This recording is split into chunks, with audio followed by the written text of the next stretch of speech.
এই নতুন বছরটা আমরা যেন বেশি বেশি আল্লাহর শুকরিয়া দিয়ে নতুন বছরটাকে সমৃদ্ধ করতে পারি, বেশি বেশি যেন আল্লাহর ইবাদত করতে পারি।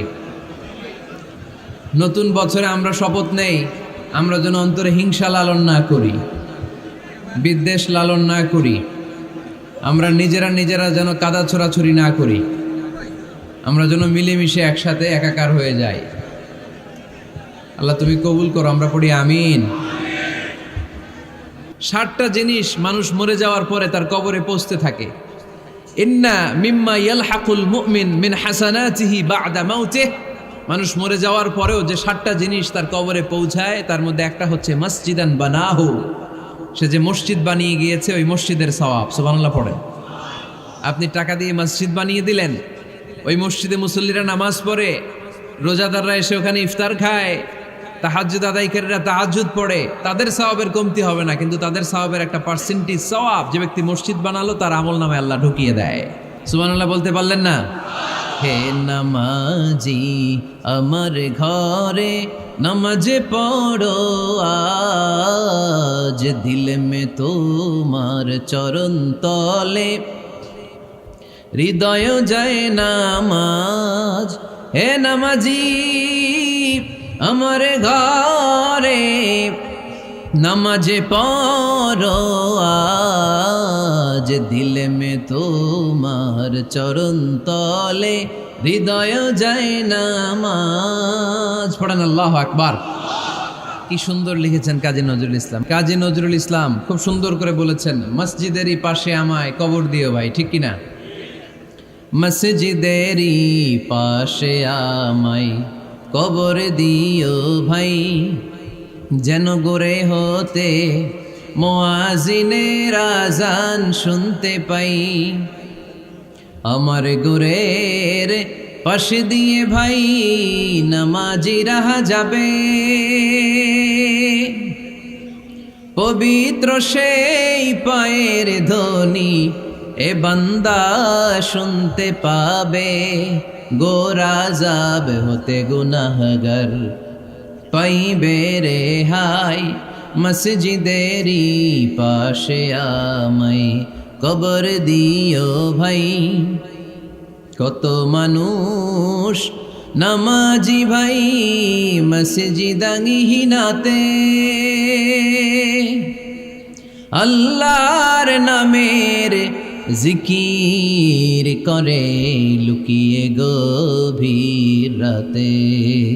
আমি তাদের সাথে ওই আল্লাহর নাম জপতে চাই, আল্লাহর নাম জপতে চাই। পড়েন সবাই, মসজিদেরই পাশে আমায় কবর দিও ভাই, যেন গোরে হতেও মুয়াজ্জিনের আযান শুনতে পাই। চিল্লায় পড়তে হবে আমিন। কি দরদ ছিল আমাদের জাতীয় কবি কাজী নজরুল ইসলামের, মসজিদের পাশে আল্লাহ তুমি আমার কবর দিও। আল্লাহ এই দোয়াটা কবুল করে নিয়েছে, ঠিক কিনা? ওনার কবরের পাশে মসজিদ আছে না নাই?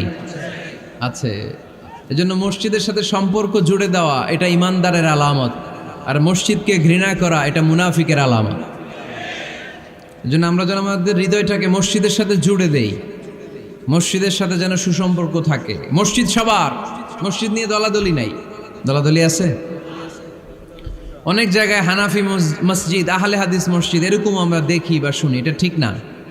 হানাফি মসজিদ বলে কোনো কথা নাই, আহলে হাদিস মসজিদ বলে কোনো কথা নাই। মসজিদ সবার।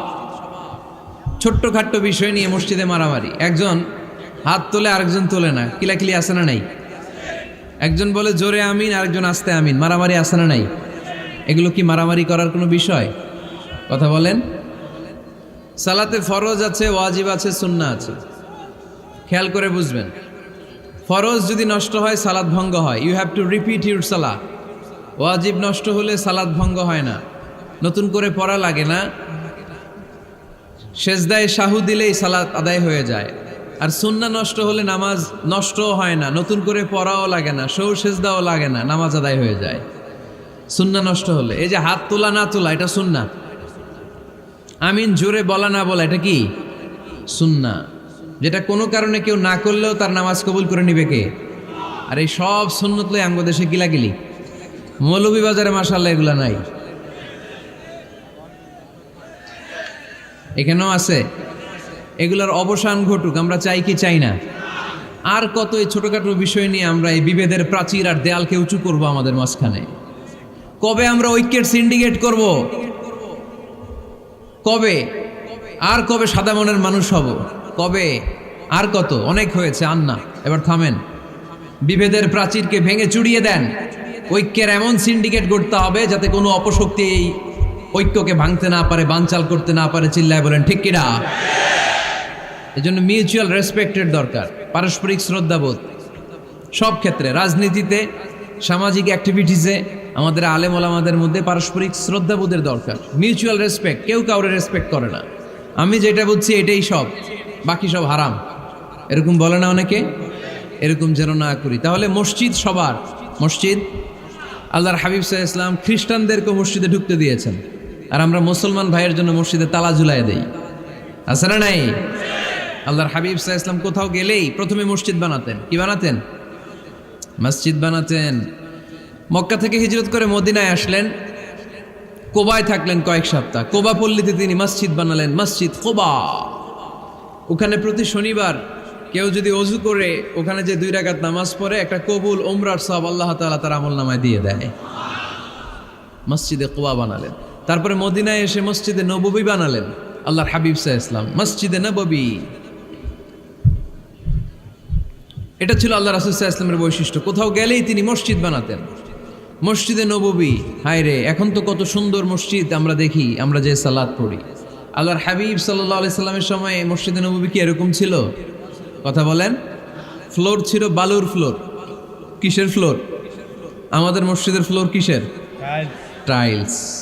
আর আল্লাহ রাসূল সাল্লাল্লাহু আলাইহি ওয়াসাল্লামের মসজিদে নববীর ফ্লোর কিসের? কথা বলে না তো, আওয়াজ করে উত্তর দেন না কেন? কষ্ট হচ্ছে? দুপুরে খাইছেন না সবাই? কেন খান নাই কেন? রোজা রাখছিলেন? হ্যাঁ, ফজর বাদে আইছি। আচ্ছা ঠিক আছে, ঠিক আছে। আচ্ছা আচ্ছা, সাউন্ড নাই, কথা শোনা যায় না? তো এটা শুনলা কেমনে? জিজ্ঞেস করলাম কথা শোনা যায় না, কয় না। তো এটা শুনলা কি করে? মানে অল্প শোনা যায়, তাই তো? একটু পরে আমার বিদায় ঘন্টা বাজবে, আমি চলে যাব। এই তোমরা ডিস্টার্ব করতে করতে আমার সময় শেষ। তোমরা ডিস্টার্ব করলে তোমাদের লস। আমি আমার টাইমের 1 মিনিটে বেশি যেতে পারবো না, কারণ এখানে আসরের সালাতের আজান শুরু হয়ে যাবে, এরপরে কোনো কথা নেই। আর বক্তব্য লম্বা করা এটা বেদাত। এই বেদাতকে আমি সুন্নাতের মধ্যে আনতে চাচ্ছি। একটা সময়ে একেবারে কমায় নিয়ে আসবো। এত প্রোগ্রামও আমি করতে চাই না। আমি ঘোষণা দিয়েছি আগামী বছরে সারা বাংলাদেশে আমার প্রোগ্রাম হবে 50টা। কয়টা? 50টা। এরপরের বছর 30টা, এরপরের বছর 20টা। বিভাগীয় প্রোগ্রাম করলেই চলবে আমার। এক এক বিভাগে যে 2 দিন 3 দিন খালাস। এত দরকার নেই, এত লম্বা চূড়ার বক্তব্যের দরকার নেই। আধা ঘন্টা চুপ করে শুনেন, কয়েকটা মেসেজ ড্রপ করি, take it with you to your home, then practice and apply in the society. নিয়ে যান, আমল করেন, সমাজে কাজে লাগান। সমাজটা আলোকিত করে দিবে কে? খুতাবুকুম তাবিলা সালাওয়াতুকুম কাসীরা। আল্লাহর হাবিব সাল্লাল্লাহু আলাইহি ওয়াসাল্লাম বললেন, কিয়ামতের একটা আলামত, কিয়ামতের আগে তোমাদের বক্তব্য হয়ে যাবে লম্বা, সালাত হয়ে যাবে খাটো। সালাতের পরে তাসবিহ পড়তে চায় না লোকজন, ব্যস্ত, মহাব্যস্ত, সুপার বিজি। কোত্থেকে আসলে এই ব্যস্ততা? আপনি রবের সাথে মুনাজাত, না যাই উনাজি মুনাজাত, আপনার রবের সাথে একাকী নীরবে কথা বলতে মনে চায় না আপনার? তা তো তাড়াহুড়ো কিসের? ধীর স্থির হন, একটু স্থির হন, একটু মনোদৈহিক প্রশান্তি অর্জনের চেষ্টা করেন। সব সময় ব্যস্ত, ধাক্কাধাক্কি, উচ্ছৃঙ্খলা, এগুলো আমাদেরকে শেষ করে দিয়েছে। এজন্য লম্বা চোরা বক্তব্য ঠিক না। বক্তব্য শুনতে আমাদের ভালো লাগে, আমল করতে ভালো লাগে না। বক্তব্যটা শেষেই সিগারেট ধরায়, আছে না নাই? মাহফিল শেষেই বিড়ি ধরায়, কয় চমৎকার ওয়াজ করছে হুজুরে। ওয়াজটা সেরকম হয়েছে, অনেক কণ্ঠ সুন্দর হুজুরের। এতদিন ইউটিউবে দেখছি, আজকে সরাসরি দেখাইছি, আছে না নাই? তো কি লাভ হয়েছে? লাভটা হয়েছে কি? এই যে মাহফিল শেষে বিড়িটা ধরাইলেন আর গেলেন, কোনো লাভ হয় নাই। এগুলো থেকে বেরিয়ে আসতে হবে। বছরের পর বছর আমাদেরকে শেখানো হয়েছে একভাবে, কেউ এই পরিবর্তনের আওয়াজ তোলে নাই। আওয়াজ আপনাকে তুলতে হবে। আওয়াজ তোলার জন্য এত মানুষ লাগে না, আপনি একাই যথেষ্ট। আপনি দাঁড়ান না সামনে, দেখবেন আপনার সামনে কেউ টিকে থাকতে পারবে না, ঠিক কিনা? কিন্তু আপনার শক্ত সিদ্ধান্ত লাগবে, পরিবর্তনের জন্য শক্ত মানসিকতা লাগবে যে আমি পরিবর্তন করতে চাই। We have to change. যুগ জামানা পাল্টে দিতে চাই না অনেকজন। এক মানুষই আনতে পারে জাতির জাগরণ। এক মানুষই বিপদকালে বাঁচায় কাফেলায়, ক্ষুদ্র ডিঙ্গি বাঁচায় জাহাজ অসীম দরিয়ায়। এজন্য আপনার শক্ত সিদ্ধান্ত পারে আপনার মৌলভীবাজারটাকে দেশের শ্রেষ্ঠ জেলা, শ্রেষ্ঠ থানা হিসেবে আল্লাহর কাছে কবুল করতে, ঠিক কিনা? এজন্য লম্বা চূড়া আলোচনা ঠিক না, ছোটখাটো অল্প কয়েকটা মেসেজ নিয়ে যেতে পারলেই that's enough. One of the minor sign before the day of judgment, your Islamic lectures will be very longer and your salah 5 times a day will be shorter. কিয়ামতের আগে বক্তব্য লম্বা, নামাজ খাটো, তাসবিহ পড়ে না, ব্যস্ত, মহাব্যস্ত। এই মহাব্যস্ততা ছাড়েন, কোরআন সুন্নাহর দিকে ফিরে আসেন। বরকত দিবে কে? বিশ্বনবীর মসজিদে নববীর ফ্লোর বালুর ফ্লোর ছিল, আমাদের ফ্লোর টাইলস। আল্লাহর হাবিব সাল্লাল্লাহু আলাইহি ইসলামের মসজিদে বালি নিচে, এই বালিতে নামাজ পড়তেন। বৃষ্টি হলে কাদামাটি হয়ে যেত, কাদামাটিতেই সেজদা করতেন। সেজদা করলে কাদার মাটি আল্লাহর হাবিব সাল্লাল্লাহু আলাইহি ইসলামের নাকে আর কপালে লেগে যেত। তিনি সালাম ফিরিয়ে সাহাবাদের দিকে মুখ ফিরিয়ে বসলে দেখতেন প্রতিটা সাহাবীর নাকে আর কপালে কাদার মাটি মিশে আছে। তার মানে প্রিয় নবী সাল্লাল্লাহু আলাইহি ইসলামের মসজিদে নববী ছিল কাঁচা, কিন্তু মুসল্লি ছিল পাকা। আমাদের মসজিদগুলা হয়েছে পাকা, কিন্তু মুসল্লি কাঁচা, ঠিক কিনা? ফজরের সালাতে মানুষ নাই। ইমাম সাহেব আছেন কে কে এলাকায়? দেখি ইমাম, মসজিদের ইমাম, মাশাআল্লাহ। আপনাদের এইখানে ওই মসজিদে ফজরের নামাজে কয় কাতার হয়? 5 জন 6 জন? কেনে এত কম? কেনে? হ্যাঁ, আসে না, আসতে চায় না লোকজন। তো এই যে 5-6 জন ফজরের সালাতে, কল্পনা করতে পারেন ফজরের সালাতে এত কম লোক। ফজরের জামাতে লোক যায় না, এটা একটা মহামারী। যেদিন ফজরের জামাতের দৃশ্য আর জুমার নামাজের দৃশ্য একরকম হয়ে যাবে, ওই দিনই বাংলাদেশে ইসলাম কায়েম হয়ে যাবে। এখন স্লোগান তোলে বিপ্লব বিপ্লব, ইসলামী বিপ্লব। আর ফজরের সময় আমি কম্বলের ভিতরে, আছে না নাই? কোনো বিপ্লব হবে না। ফজরের নামাজ জামাতে পড়ুন, সকালটারে বরকতময় করে দিবে কে? আল্লাহর হাবিব সাল্লাল্লাহু আলাইহি ওয়াসাল্লামের মসজিদ ছিল সবার জন্য উন্মুক্ত, এখানে সবাই আসতে পারত। এজন্য মসজিদ হবে সবার। আমরা মসজিদের আবাদকারী হতে চাই। এজন্য রাব্বুল আলামিন বলেন, ইন্নামা ইয়া'মুরু মাসাজিদাল্লাহি মান আমানা বিল্লাহি ওয়াল ইয়াউমিল আখির وأقام الصلاة وآتى الزكاة ولم يخش إلا الله فعسى أولئك أن يكونوا من المهتدين سبحان الله পড়েন। রব্বুল আলামিন বললেন মসজিদের আবাদকারী হবে তারা যারা আল্লাহর প্রতি ঈমান আনে, আখিরাতের প্রতি ঈমান আনে, যারা সালাত কায়েম করে, যারা যাকাত আদায় করে, যারা দুনিয়ার কাউকে ভয় পায় না, ভয় পায় একজনকে। চিল্লায় বলেন তিনি কে? যাদের হৃদয়ে আছে আল্লাহর ভয়, তারা কবু পথ ভুলে যায় না। আল্লাহর প্রেম ছাড়া এই দুনিয়া কারো কাছে কোনো কিছু চায় না, ঠিক কিনা? তাহলে যারা মসজিদের আবাদকারী এরা ভয় পায় একজনকে, চিল্লায় বলেন তিনি কে? মসজিদের আবাদকারীদের প্রথম গুণ, তারা আল্লাহয় বিশ্বাস করে, তারা আখিরাতে বিশ্বাস করে, তারা সালাত কায়েম করে, তারা যাকাত আদায় করে, তারা আল্লাহ ছাড়া পৃথিবীর কাউরে ভয় পায় না। আল্লাহ বলেন ফাআসা উলাইকা আইয়াকুনু মিনাল মুহতাদিন, আশা করা যায় তারাই হলো হেদায়েতের রাস্তার উপরে আছে, ঠিক কি না? তারাই মসজিদের আবাদকারী, যারা মসজিদে যায়, সালাত আদায় করে। এখন মসজিদের আবাদকারী আপনি হতে চান, আপনি মসজিদে যান না, আপনি আবাদকারী হতে পারবেন? মসজিদের অনেক সভাপতি আছে মসজিদে যায় না, আছে না নাই? মৌলভীবাজারে এই সমস্যা বোধহয় নাই। মসজিদের সেক্রেটারি মসজিদে যায় না, আছে না নাই? তাহলে হইল, এটা হইল, এটা মেনে নেওয়া যায়? এজন্য সভাপতি সাহেবরা, আপনি কষ্ট করে মসজিদ বানিয়েছেন, মসজিদে যাবেন। সভাপতি সাহেব আপনি মসজিদে যাবেন, সেক্রেটারি সাহেব, আপনি মসজিদে যাবেন, তাহলে আপনি সঠিক মসজিদের আবাদকারী হবেন, ঠিক কিনা? আমরা মসজিদের আবাদকারী হতে চাই, ইনশাআল্লাহ পড়েন। উমরানুল মাসাজিদ, মসজিদের আবাদ কি করে করতে হয়? মসজিদ আবাদ করার এক নাম্বার মাধ্যম হচ্ছে মসজিদ নির্মাণ করা। কি করা? নির্মাণ করা। খেয়াল করবেন, আল্লাহর হাবিব সাল্লাল্লাহু আলাইহি ওয়াসাল্লাম বলেছেন, মান বানা মসজিদান মিন মালিহি ফিদ দুনিয়া বানাল্লাহু লাহু বাইতান ফিল জান্নাহ। যে ব্যক্তি নিজের পকেটের টাকা খরচ করে দুনিয়াতে মসজিদ বানায়, আল্লাহ তাআলা তার জন্য জান্নাতে ঘর বানায়। 60টা জিনিস মানুষ মরে যাওয়ার পরে তার কবরে পৌঁছতে থাকে।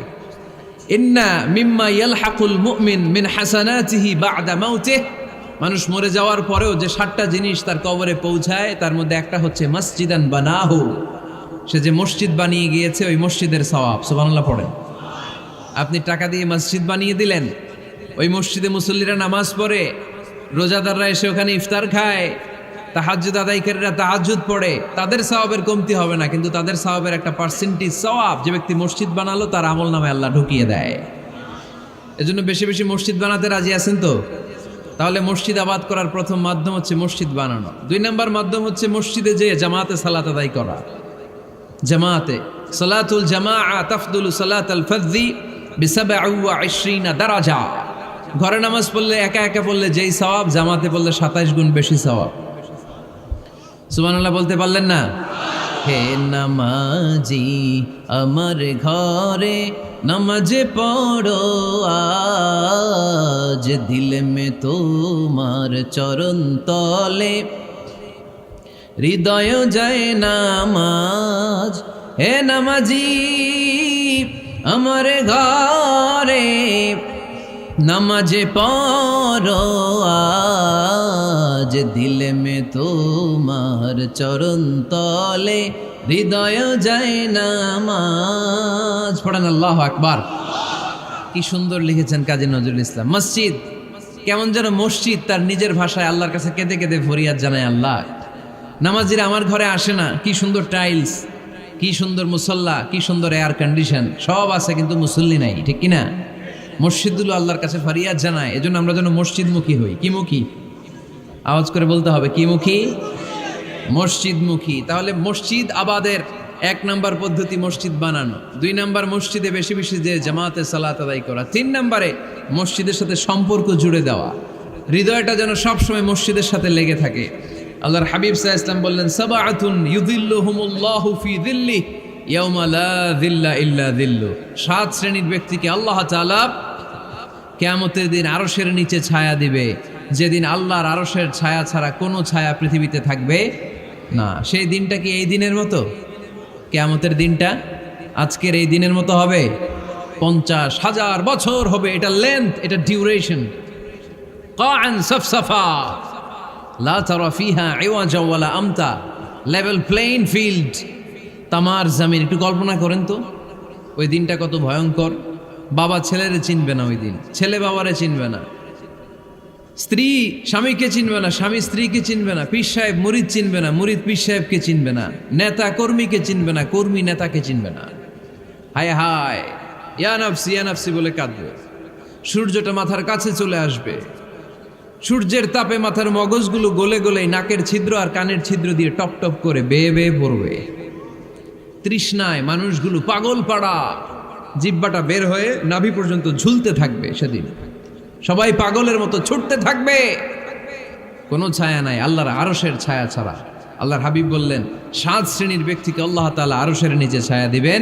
এর মধ্যে 1 শ্রেণীর ব্যক্তি রাজুলুন কলবুহু মুআল্লাকুন বিল মাসাজিদ, ওই ব্যক্তি যার হৃদয়টা সবসময় আল্লাহর মসজিদের সাথে লেগে থাকে। মসজিদের সাথে যার হৃদয় লেগে থাকে তাকে আরশের নিচে ছায়া দিবে কে? এজন্য মসজিদের সাথে যেন আমাদের হৃদয়গুলো লেগে থাকে।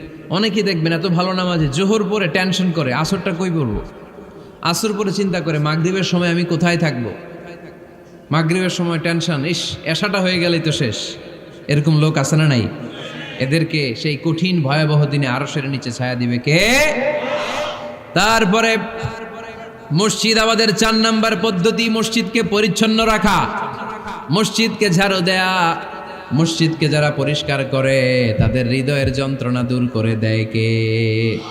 সাইয়েদনা ইব্রাহিম আলাইহিস সালাম এবং ইসমাঈল আলাইহিস সালামকে আল্লাহ তাআলা আদেশ করেছেন তাহহিরা বাইতিয়া লিত্তাইফিনা ওয়াল আকিফিনা ওয়ার রুকআই সুজুদ। হে ইব্রাহিম, ইসমাঈল, বাপ বেটা দুইজন মিলে মসজিদ ঝাড়ু দাও। কি ঝাড়ু দাও? মসজিদেরি ঝাড়ু বড়দার ও কমারে হাত শোনো আমার মুনাজাত। পড়েন, শোনো শোনো ইয়া ইলাহি আমার মুনাজাত, শোনো আমার মুনাজাত। পড়েন আমিন। মসজিদ ঝাড়ু দেওয়া মসজিদ আবাদের অন্তর্ভুক্ত। আপনারা কেউ কোনোদিন মসজিদ ঝাড়ু দিয়েছেন নাকি? কে কে দিয়েছেন দেখি?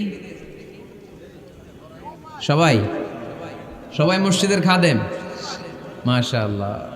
আমিও দিছি মসজিদ ঝাড়ু, অনেক দিছি। মাশাআল্লাহ, আল্লাহ তুমি কবুল করো। যাদের হৃদয়ে বড় জ্বালা, ফ্যামিলিতে সুখ নাই, শান্তি নাই, তারা হৃদয়ে প্রশান্তি আনতে চাইলে এতিমখানায় যাবেন, এতিমের মাথায় হাত বুলিয়ে দিবেন, এতিমের মুখে খাবার তুলে দিবেন। আপনার হৃদয়টারে নরম করে দিবে কে? আল্লাহর ঘর মসজিদে যাবেন, নিজ হাতে মসজিদটারে একটু পরিষ্কার করে দিবেন, আপনার জীবনটারে উজালা করে দিবে কে? তাহলে এগুলো করার মাধ্যমে আমরা মসজিদের আবাদ করতে চাই। আমরা মসজিদের আবাদকারী হতে চাই কি চাই না? আল্লাহর ঘর মসজিদ আবাদ করার মতো শ্রেষ্ঠ কাজ পৃথিবীতে হতে পারে না। এই মসজিদের কিছু আদব আছে, আল্লাহ রাসূল সাল্লাল্লাহু আলাইহি ওয়াসাল্লাম বলেছেন এই আদবগুলো মেনটেন করে যেন আল্লাহর ঘর মসজিদের সাথে আমরা ব্যবহার করি। মসজিদের 1 নম্বর আদব হচ্ছে মসজিদে ওযুর সাথে প্রবেশ করা। কিসের সাথে? ওযু করে পরিচ্ছন্ন হয়ে মসজিদে প্রবেশ করা। এজন্য অপবিত্র অবস্থায় গোসল ফরজ, এরকম অবস্থায় মসজিদে ঢোকা যাবে? কথা বলেন, ঢোকা যায়? যেই নারীদের মাসিক চলতেছে, মেনস্ট্রুয়েশনাল পিরিয়ড চলতেছে, ওই নারীদের পক্ষে মসজিদে ঢোকা জায়েজ আছে? নাই। তাহলে এটা হলো 1 নম্বর আদব। মসজিদে ঢোকার সময় কি করে ঢুকবো? ওযু করে। আওয়াজ করে বলেন, কি করে ঢুকবো? ওযু করে। 2 নম্বর আদব হচ্ছে মসজিদে যাওয়ার সময় সবচেয়ে ভালো জামাটা পরে যাব, সবচেয়ে ভালো পাঞ্জাবিটা পরে যাব। জান তো আপনারা? না সবচেয়ে সিরাটা পরে যান? হ্যাঁ, অনেকের নামাজের জন্য একটা পুরান জামা আছে, সিরা পাড়া, এদিকে হাত উঠাইলে দিকতে দেখা যায়, আছে না নাই? সবচেয়ে সিরা পাড়াটা রাখে নামাজের জন্য, কপাল পোড়া। আর সুন্নাতে খাতনার অনুষ্ঠানে গেলে মাশাআল্লাহ লেহেঙ্গা গায়ে দেওয়া যায়, আছে না নাই? না, আপনি ইবাদতের জন্য সবচেয়ে সুন্দর জামাটা রাখবেন। এজন্য রাব্বুল আলামিন বলেন, ইয়া বানি আদম খুযু জিনাতাকুম ইনদা কুল্লি মসজিদ। ও বনি আদম, তুমি যখন আল্লাহর ঘর মসজিদে ঢুকবা, ও বনি আদম, তুমি যখন নামাজের মুসল্লায় দাঁড়াবা, তোমার সবচাইতে দামি, সবচাইতে সুন্দর জামাটা গায়ে দিয়ে তুমি নামাজে দাঁড়াও। ঠিক কি না? তাহলে এখন মসজিদে যাওয়ার সময় কি গায়ে দিয়ে যাবেন বলেন? খিতা করবাইন? হ্যাঁ, মাশাআল্লাহ। হ্যাঁ, সবচেয়ে ভালো কাপড়টা আয়রন করে পারফিউম মেখে তারপরে আমরা যাব। রাজি আছেন তো? 3 নম্বর আদব হচ্ছে মসজিদে ঢোকার সময় বাম পা দিয়ে ঢুকতে হয়।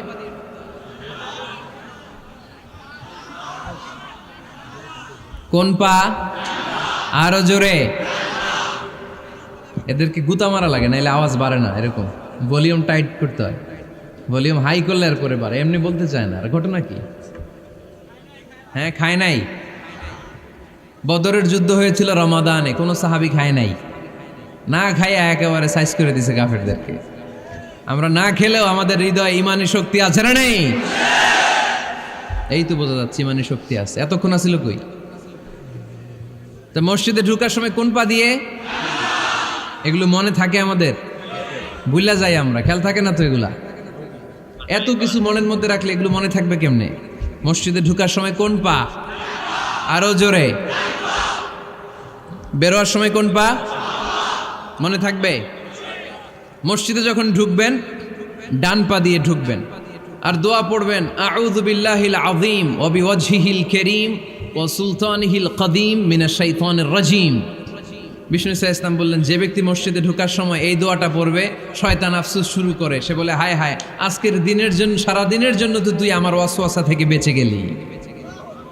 আজকের সারা দিনের জন্য তোরে আমি হারালাম, আজকের সারাটা দিন আল্লাহর পক্ষ থেকে প্রোটেকশন নিয়ে তুই বেঁচে গেলি। আজকের জন্য যা, কালকে তোরে আমি ধরবো।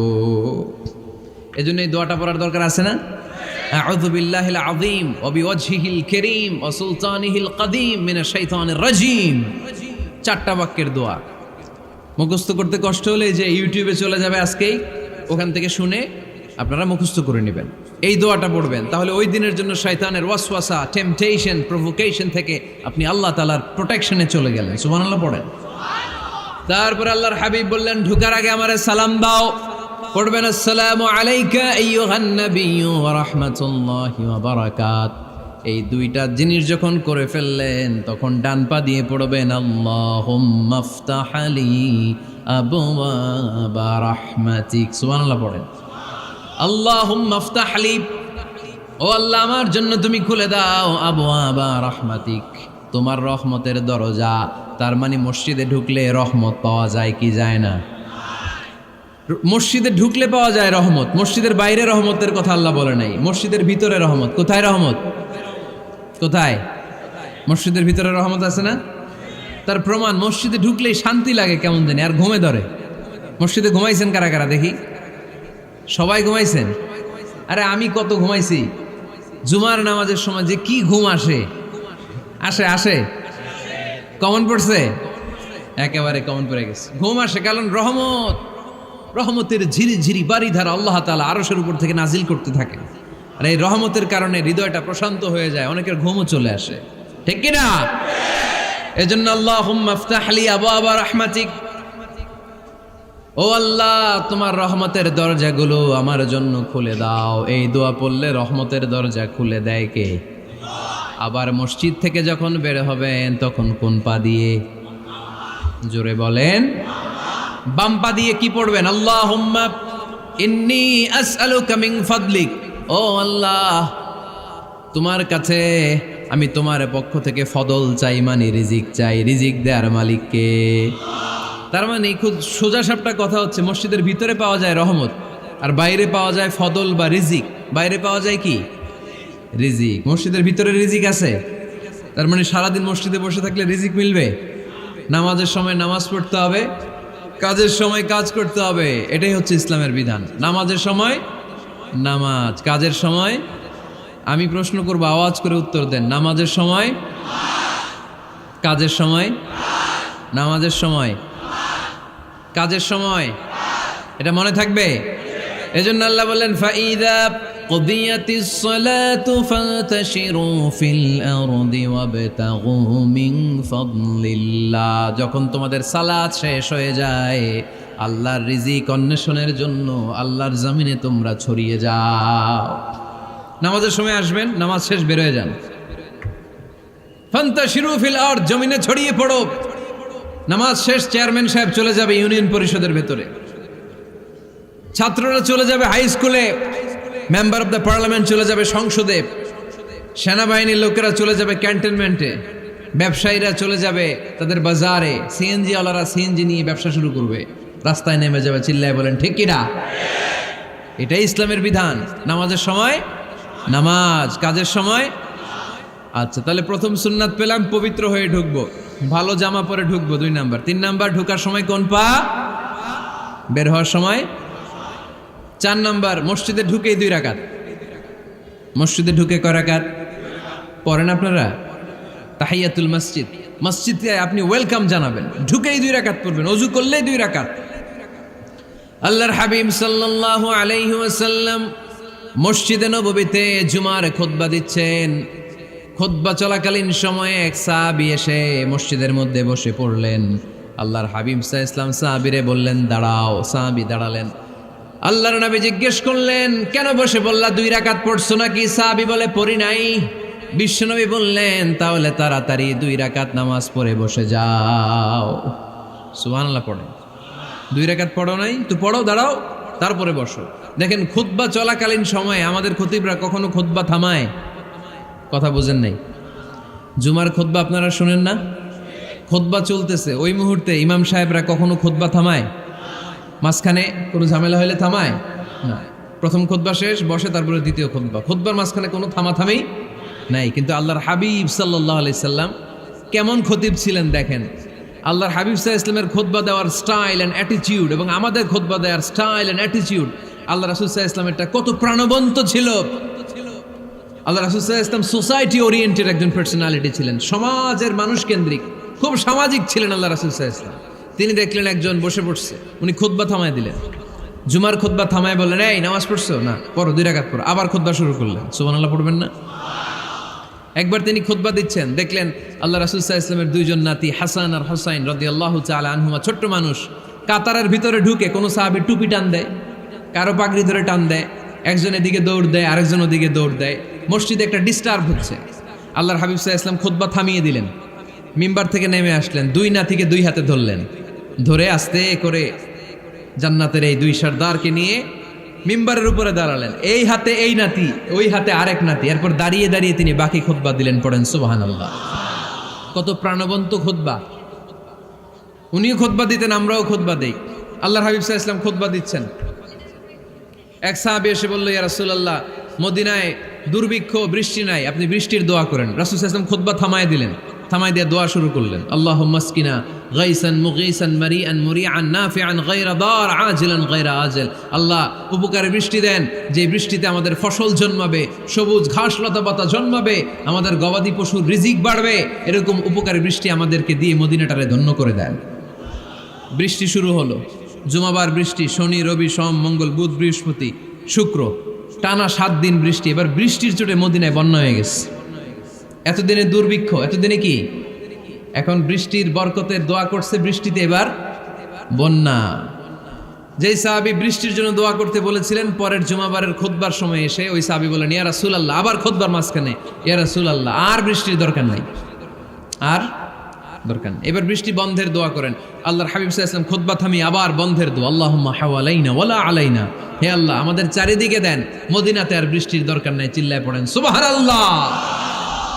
এজন্য খতিব হবে এরকম প্রাণবন্ত খতিব। সমাজে কি চলে, কি ক্রাইসিস, কি সংকট, ইয়াংরা কোন সমস্যায় ভোগে, আমাদের রাজনৈতিক অঙ্গনে কি সমস্যা, আমাদের অর্থনৈতিক অঙ্গনে কি সমস্যা, আমাদের সামাজিক অঙ্গনে কি সমস্যা, আমাদের পরিবারগুলোর ভেতরে কি ঝামেলা, প্রত্যেকটা কথা মসজিদের মিম্বার থেকে আসার দরকার আছে না নাই? আল্লাহর হাবিব সাল্লাল্লাহু আলাইহি ওয়াসাল্লাম এভাবেই সমাজকে ঠিক করে দিতেন।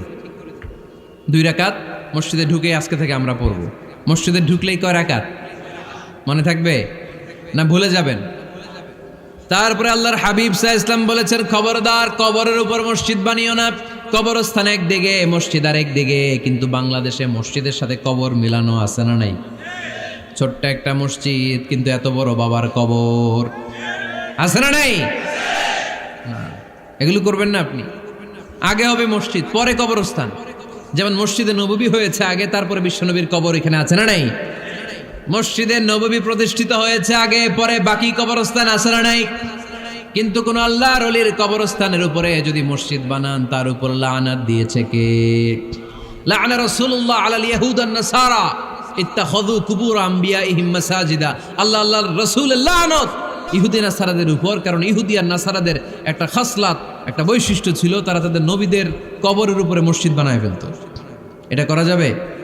এজন্য এলাকায় এলাকায় এই ঝামেলা, কবর আর মসজিদ হবে আলাদা। আবার মসজিদের কেবলার দিকে যেন কবরস্থান না হয়, তাহলে শিরক হওয়ার সম্ভাবনা আছে না নাই? খুব সাবধান, আল্লাহ সব মাফ করে কিন্তু শিরক মাফ করে না, ঠিক কি না? শিরক হচ্ছে মহাপাপ, সব পাপের বাপ। এজন্য আমরা সব করলেও শিরকের গুনাহ মুসলমান কখনো করতে পারে। এরপর আল্লাহর হাবিব বললেন, মসজিদকে পরিষ্কার পরিচ্ছন্ন রাখো, এটাও মসজিদের আদাব। মসজিদে আতর লাগিয়ে দেন, বাখুর জ্বালিয়ে দেন। আপনাদের এই এলাকার মধ্যে তো বাখুরের অভাব নাই, আগরের অভাব নাই, ঠিক কিনা? গতকাল প্রোগ্রাম ছিল কই? সুজানগর, আগরের রাজধানী। আগর চিনেননি আপনারা?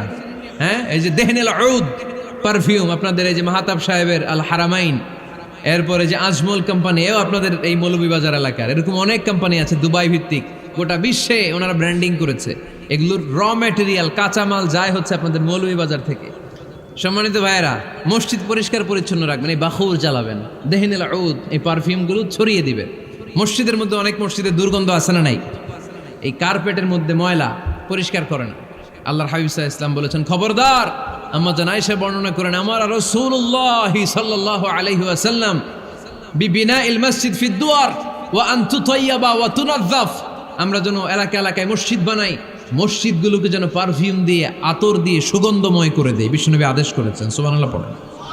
এজন্য কোনো অপরিচ্ছন্ন মসজিদ থাকতে পারবে না। মসজিদের পাশ দিয়ে গেলে আতরের ঘ্রাণে আমোদ হয়ে লোকজন যেন বুঝতে পারে এটা আল্লাহর ঘর, মসজিদ। চিল্লায় বলেন ঠিক কিনা? এরপরে আল্লাহর হাবিব সাল্লাল্লাহু আলাইহি ওয়াসাল্লাম বলেছেন, মসজিদের আরেকটা আদব হলো মসজিদকে অতিমাত্রায় ডিজাইন না করা। বেশি ডিজাইন করা যাবে না। এমন ডিজাইন করা যাবে না যে এটা মসজিদ বোঝাই যায় না। এত লাইটিং ফাইটিং করে, এটা কি মসজিদ না কমিউনিটি সেন্টার বোঝাই যায় না। আছে না নাই? আছে। এরকম যেন আমরা না করি সম্মানিত ভাইয়েরা। বিশেষ করে মসজিদের সামনের দেয়ালে। কোন দেয়ালে?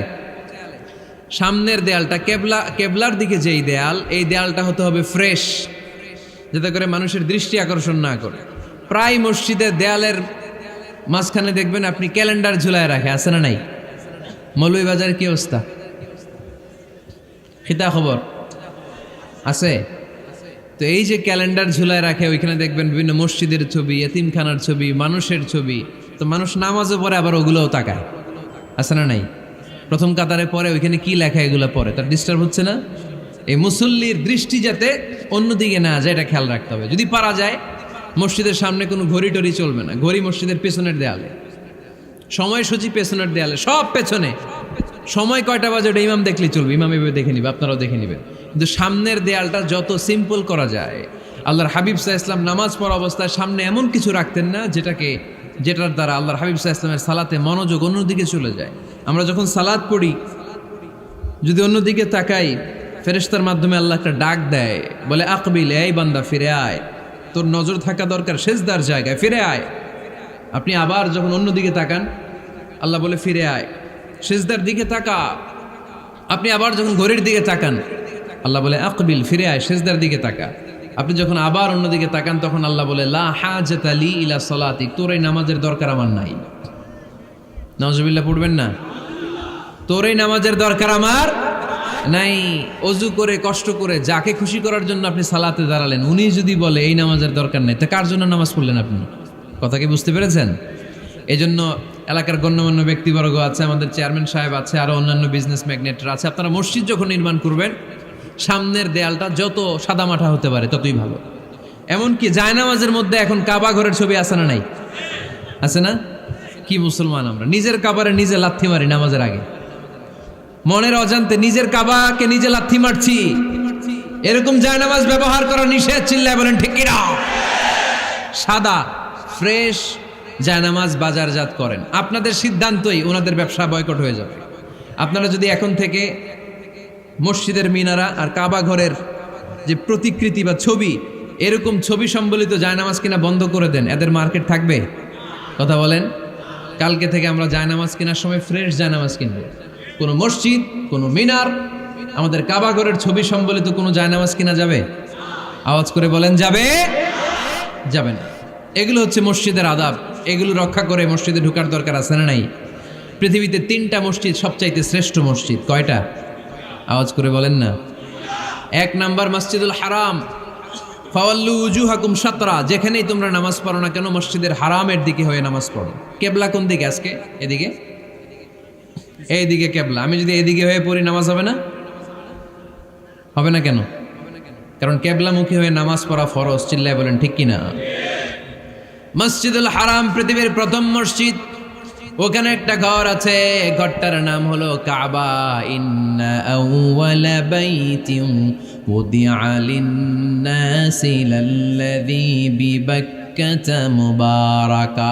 এই পৃথিবীর প্রথম ঘর, যেই ঘরটা স্থাপিত হয়েছে বাক্কা শহরে। বাক্কা মক্কার আগের নাম, এখন শহরের নাম মক্কা। আগে নাম ছিল কি? সবাই বলেন, কি নাম ছিল? বাক্কা। এটা পৃথিবীর আদি ঘর। সব নবীদের পরশধন্য পদধূলিতে এই জায়গাটা বরকতময় হয়েছে। এটা এমন ঘর, যেই ঘরের চারদিকে 1 রাকাত নামাজ পড়লে 1 লক্ষ রাকাতের সওয়াব পাওয়া যায়। হজ উমরা করেছেন কে কে দেখি? হজ উমরা করেছেন আপনারা না? মাশাআল্লাহ। আমরা যারা করতে পারি নাই, আল্লাহ তাদেরকেও তৌফিক দাও। আমরা যেন এই কাবা ঘরে যে প্রাণ ভরে সালাত আদায় করতে পারি, আল্লাহ তৌফিক দান করো। আমরা যেন মসজিদে নববীতে যে প্রাণ ভরে সালাত পড়তে পারি, তৌফিক দান করো। আল্লাহর হাবিব সাল্লাল্লাহু আলাইহি ইসলামের কবরের সামনে দাঁড়িয়ে যেন আমরা প্রাণ খুলে মন প্রাণ উজাড় করে বিশ্বনবী সাল্লাল্লাহু আলাইহি ইসলামকে সালাম দিতে পারি। আল্লাহ তৌফিক দান করো। এই কাবা ঘরকে কেন্দ্র করে প্রতিদিন 100টা রহমত নাজিল হয়। আওয়াজ করে বলেন কয়টা? আল্লাহর হাবিব বললেন প্রতিদিন প্রতিনিয়ত 100টা রহমত নাজিল হতেই থাকে। সিত্তুন আলিত তাইফিন, 60টা রহমত তাদের উপর নাজিল হয় যারা কাবা ঘরের চারদিকে তাওয়াফ করে। আরবাঈন আলিল মুসাল্লিন, বাকি 40টা নাজিল হয় যারা কাবা ঘরের পাশে নামাজ পড়ে। ওয়া 20 আলিন নাযিরিনা ইলাল কাবা, বাকি 20টা রহমত প্রতিনিয়ত নাজিল হয় যারা তাওয়াফ করে না, সালাত আদায় করে না, শুধু কাবার গিলাফের দিকে তাকিয়ে থাকে। কাবার দিকে তাকায় থাকলেই সওয়াব। সুবহানাল্লাহ পড়েন। এক রাকাতে কয় লক্ষ রাকাতের সওয়াব। এজন্য আল্লাহর হাবিব সাল্লাল্লাহু আলাইহি ওয়াসাল্লাম বলেছেন লা তুশাদ্দুর রিহাল ইল্লা ইলা সালাসাতি মাসাজিদা, স্পেশাল ভার্চু এন্ড রিওয়ার্ড, বিশেষ সওয়াবের নিয়তে পৃথিবীর এই 3টা জায়গা ছাড়া কোথাও নিয়ত করে ভ্রমণ করা জায়েজ নাই। এক হচ্ছে মসজিদুল হারাম, 2 হচ্ছে মসজিদ নববী, 3 হচ্ছে মসজিদুল আকসা। এই 3টা মসজিদ ছাড়া পৃথিবীর কোনো মসজিদে নিয়ত করে সফর করা যাবে না। বিশেষ নিয়তে সফর করা যাবে না যে আমি যদি এই মৌলভীবাজারের জামে মসজিদে যাই বেশি সওয়াব পাওয়া যাবে, এই নিয়তে সফর করা যাবে না। বেশি সওয়াব শুধু এই 3 মসজিদে। মসজিদুল হারামে 1 রাকাতে কত রাকাতের সওয়াব? কথা কয় না, বুঝে নাই বোধহয়। কয় লক্ষ? আর মসজিদে নববীতে 1 রাকাতে 1000 রাকাতের সওয়াব। আরেক বর্ণনায় আছে 50,000, বর্ণনাটা দুর্বল। সহিহ বর্ণনায় এসেছে 1 রাকাতে 1000 রাকাতের সওয়াব। মসজিদুল আকসায় সালাত পড়লে 1 রাকাতে, এক বর্ণনায় এসেছে 250 রাকাতের সওয়াব, আরেক বর্ণনায় এসেছে 500 রাকাতের সওয়াব। এই 3টা মসজিদ ছাড়া যে নামাজ পড়লে বেশি সওয়াব হবে, এই নিয়তে সফর করা যাবে? চিল্লায় বলেন যাবে। তবে মসজিদটা দর্শন করার জন্য যেতে পারবেন। মসজিদটা দেখতে কেমন, এটার ক্যালিওগ্রাফিক্যাল ডিজাইন কেমন, এটার আর্কিটেকচারাল ডিজাইন কেমন, এটার দৃষ্টিনন্দন সৌন্দর্য কেমন, মসজিদটা দেখতে কেমন, দেখতে যেতে পারবেন। কিন্তু বিশেষ সওয়াব রিওয়ার্ড এই 3টা মসজিদ ছাড়া অন্য কোনো মসজিদের জন্য হবে না। এই মসজিদ হচ্ছে আমাদের সামাজিক ঐক্যের কেন্দ্রবিন্দু, এটা হচ্ছে আমাদের কমিউনিটি সেন্টার। আমরা শুধু নামাজের জন্য মসজিদকে ইউজ করি, এছাড়া আরো অনেক ইউসেজ আছে মসজিদের। খেয়াল রাখবেন, আমাদের মুসলমানদের মসজিদ হিন্দুদের মন্দিরের মতো নয়। কোথায় আজান হয়েছে? শেষ করে দিব না? সুবহানাকাল্লাহুম্মা ওয়া বিহামদিকা আশহাদু আল্লা ইলাহা ইল্লা আনতা আস্তাগফিরুকা ওয়া আতুবু